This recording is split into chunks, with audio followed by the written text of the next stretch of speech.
ሰላም ሰላም ውድ የታዲ ኢንፎ የዩቲዩብ ቻናል ቤተሰቦች እንዴት ናችሁ? ሁሉ ሰላም? እኔ ጋር ሁሉ ሰላም ነው፣ እግዚአብሔር ይመስገን። ባለፈው በስምንተኛ ክፍል የጀነራል ሳይንስ ትምህርታችን ስለ ቤዝ እና አሲድ ዲፈረንስ ምንድን ነው፣ ቤዝ ምንድን ነው፣ አሲድ ምንድን ነው የሚለውን እንዲሁም ስለ ፕሮፐርቲያቸው ስለ አሲድ እና ስለ ቤዝ ፕሮፐርቲ ተምረናል። በዛሬው ትምህርታችን ደግሞ ቅድመ ጥንቃቄ አሲድ እና ቤዞችን ሪያክት በምናደርግበት ጊዜ ወይም ደግሞ ላቦራቶሪ ለሙከራ ስንሰራ ሴፍቲ ያስፈልጋል። ስለዚህ እነዚህ የሴፍቲ ወይም ደግሞ ቅድመ ጥንቃቄ የምንላቸው ምንድን ናቸው የሚለውን ነገር የምንማማር ይሆናል ማለት ነው። እንግዲህ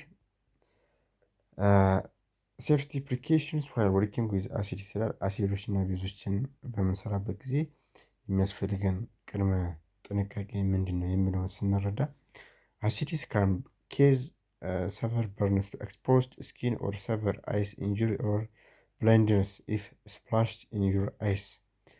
እንግዲህ አሲዶች በሚቃጠሉበት ጊዜ ወይም ደግሞ በርን በሚሆኑበት ጊዜ በዚያ ሰዓት ኤክስፖዝድ ይሆናሉ። ይህም በቆዳችን ላይ እንዲሁም በተለይ አይናችን ላይ ካረፈ ቀጥታ አይነ ስውር ያደርጋል ማለት ነው። ኢፍ ቴክን ባይ ማውዝ አፋችንም የምንወስደው ከሆነ ዘር ኬዝ ሰቨር ኢንተርናል ኢሪቴሽን ኤንድ ዳሜጅ ውስጣዊ ፓርታችን ወይም ደግሞ ይሄ በተለይ የአተነፋፈስ ስርዓታችን ላይ እጅግ በጣም ከባድ ይሆናል ማለት ነው። ስፔሻሊ ሃይድሮክሎሪክ አሲድ እነዚህ እነ ሰልፈሪክ አሲድ ኤንድ ናይትሪክ አሲድ አር ዳንጀረስ poisonous and corrosive. Therefore, they must be handled with a great care. እነዚህ እነ ሃይድሮክሎሪክ አሲድ እነ ሰልፈሪክ አሲድ ኤንድ እነ ናይትሪክ አሲድ እነዚህ ስፔሻሊ ምንድን ናቸው? በጣም ስትሮንግ ቤዝ አይሚን ስትሮንግ አሲድ ኃይለኛ አሲድ ከምንላቸው ኬሚካሎች መካከል ተጠቃሽ ናቸው። እነዚህ ኬሚካሎችን ከተጠቀም እጅግ በጣም አደገኛ የሆነ በሰውነታችን ላይ ጉዳት ያደርሳል ማለት ነው።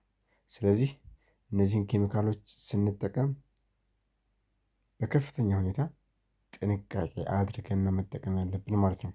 The following measures are immediately taken if a concentrated acid is spilled on your skin, enter your eyes or accidentally drink. ለምሳሌ if a concentrated acid is spilled or splashed on your skin, wash thoroughly the affected part with water and then wash it with 10%. እንግዲህ ከላይ ያልነው አሲዶች በአይናችን ላይ ሊሆን ይችላል ወይም ደግሞ በአፋችን ቴክን ካደረግነው ወይም ከጠጣ ነው የሚያስፈልገው ቅድመ ጥንቃቄ ምንድን ነው? የመጀመሪያው ኮንሰንትሬትድ አሲድ ኢዝ ስፒልድ ኦር ስፕላሽድ ኦን ዩር ስኪን ይሆናል። ዋሽ thoroughly the affected part with water። እንግዲህ አፌክት የሆነውን ፓርት ወይም ደግሞ ጉዳት የደረሰበትን ፓርት በምን ማጠብ ይላል? በውሃ ማጠብ ይላል። በስንት? በ10% Na2 CO3 ሶሉሽን ወይም ደግሞ ሶዲየም ካርቦን ዳይኦክሳይድ ማለት ነው። Na2 CO3 በዚህ ሶሉሽን እና በዋተር በውሃ ማድረግ አለብን ማለት ነው። የታመመ ወይም ደግሞ የፈሰሰበትን ፓርት ላይ ማጠብ አለብን ማለት ነው። ኢፍ አን አሲድ ኢንተርስ ዩር አይ እንግዲህ አንድ አሲድ ወደ አይናችን ከገባ ዋሽ thoroughly with water for a long time and then seek medical treatment። አይናችንን በውሃ ለብዙ ሰዓት ያክል ምን ማድረግ አለብን? ማጠብ አለብን። ፕላስ ደግሞ ሜዲካል ትሪትመንት ወይም ደግሞ ለአይን መድኃኒት የሚሆኑ ሜዲካል ትሪትመንቶችን መጠቀም ያስፈልጋል ማለት ነው። አሲዱ አይናችን ላይ ከገባ ማለት ነው። ሌላው ኢፍ ዩ አክሲደንታሊ ድሪንክ ኮሮሲቭ አሲድ ቴክ ኤ ቤዝ ሰች አስ ለምሳሌ MgOH2 ወይም ደግሞ ማግኔዚየም ሃይድሮክሳይድ which is available in the pharmacy to neutralize the acid። እንግዲህ አሲዶችን ወይም ደግሞ ቤዞችን ወደ አፋችን እንትን ካል ግዴታ በፋርማሲ መልክ በMgOH2 በሚባል ኒውትራላይዝ የሚያደርግ አለ። እሱን ፋርማሲ እንትን ብሎ መጠቀም ይቻላል ማለት ነው። ሌላው ቤዞች ምንድን ናቸው? አሁን ላይኛው አሲድ ነው። ለቤዝሳ ቤዞችን ስንጠቀም ምን አይነት ጥንቃቄ ያስፈልገናል የሚለውን ነገር ስንመለከት ጀስት ላይክ አሲድስ ልክ እንደ አሲዶች ወይም ደግሞ ከላይ ስለ አሲድ እንደተወያየ ነው ሁሉ ቤዝስ ካን ኬዝ ሰቨራል በርንስ ቱ ኤክስፖዝ ስኪን ኦር ሰቨር አይ ኢንጁሪ ኦር ብላይንድነስ ኢፍ ኢንተር ኢን ዩር አይስ። ልክ እንደ አሲድ በቆዳችን ላይ ወይም ደግሞ በአይናችን ላይ ለአይን መጥፋትም ሁሉ ኬዝ ሊሆን ይችላል ቤዝ ማለት ነው። ፎር ኤግዛምፕል ሶዲየም ሃይድሮክሳይድ ወይም ደግሞ ኤንኤኦኤች ኤንድ ኬኦኤች ወይም ደግሞ ፖታሽየም ሃይድሮክሳይድ አር ኮሬሲቭ ኤንድ ፖይዝነስ። እነዚህ ሁለቱ ምንድን ናቸው? እጅግ በጣም አደገኛ ኬሚካሎች ናቸው። ዜርፎር ስለዚህ they must be handled with great care and you have to avoid contact with your skin and other parts of your body while working with base ቤዞች ስንሰራ ወይም ሶዲየም ሃይድሮክሳይድ ወይም ፖታሽየም ሃይድሮክሳይዶችን እነዚህ እጅግ በጣም አደገኛ ቤዞች ስለሆኑ እነዚህን ስንጠቀም እጅግ በጣም ጥንቃቄ ያስፈልገናል። ምክንያቱም ቆዳችን ላይ ወይም አይናችን ላይ እንዳይፈሱ ማለት ነው። The following measures are useful if a concentrated base is spilled on your skin or entered your eyes። እንግዲህ እነዚህ ቤዞች በምንሰራቸው ጊዜ የነዚህ ኬሚካሎች ወይም ደግሞ የነዚህ ሪያክሽን ወይ ቆዳችን ላይ ወይም አይናችን ላይ ካረፈ ምን ማድረግ አለብን የሚለውን ስንመለከት የመጀመሪያው ኢፍ ቤዝ ኢዝ ስፒልድ ኦን ዩር ስኪን፣ አንድ ቤዝ ስኪናችን ላይ የሚያርፍ ከሆነ ዋሽ ዘ አፌክትድ ኤሪያ ዊዝ ፕሌንትሊ ኦፍ ዋተር ኤንድ ዘን ትሪት ዘ አፌክትድ ፓርት ዊዝ ኤ ዊክ አሲድ ሰች አስ ዳይሉትድ አሴቲክ አሲድ ቱ ኒውትራላይዝ ዘ ቤዝ። አያችሁ እንግዲህ ቤዝ የፈሰሰበት ፓርት ወይም ደግሞ ቆዳችን ላይ ወይም ደግሞ አካላችን ላይ ከፈሰሰ አንድ ቤዝ ከፈሰሰ አንደኛ የፈሰሰበትን ፓርት ምን ማድረግ አለብን? በውሃ ማጠብ አለብን። ሁለተኛ ደግሞ ይህን ኒውትራላይዝ የሚያደርግ ዊክ አሲዶች አሉ። ለምሳሌ እነ ዳይሉትድ አሴቲክ አሲድ እነሱን መጠቀም ያስፈልጋል። ሌላው ኢፍ ኤ ቤዝ ካምስ ኢንቱ ኮንታክት ዊዝ ዩር አይስ፣ አይናችን ላይ ግንኙነት ካለው ወይም ደግሞ ካረፈብን ማለት ነው። ዋሽ ዘ አይስ ዊዝ ፕሌንትሊ ኦፍ ኮልድ ዋተር ኤንድ አድቫይስ ሜዲካል ዶክተርስ።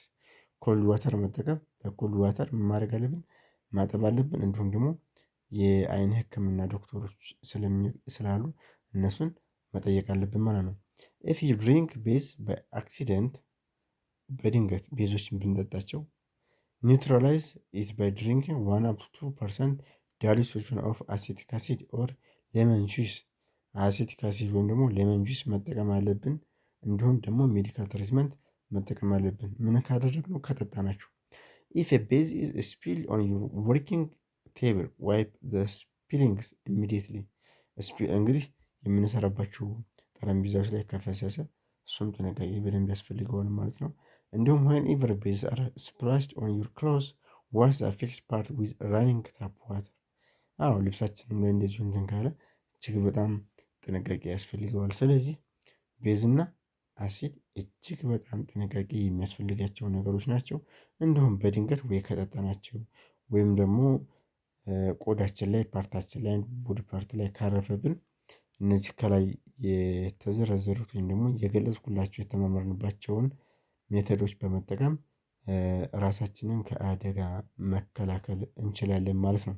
ስለዚህ ውድ የታድ ኢንፎ የዩቲዩብ ቻናል ቤተሰቦች ለዛሬ እንግዲህ የ8ኛ ክፍል የጀነራል ሳይንስ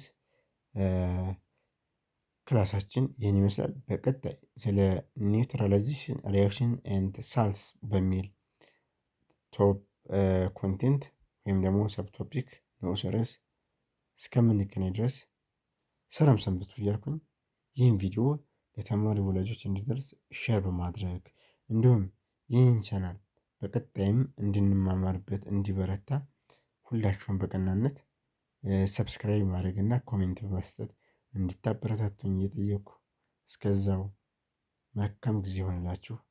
አመሰግናለሁ።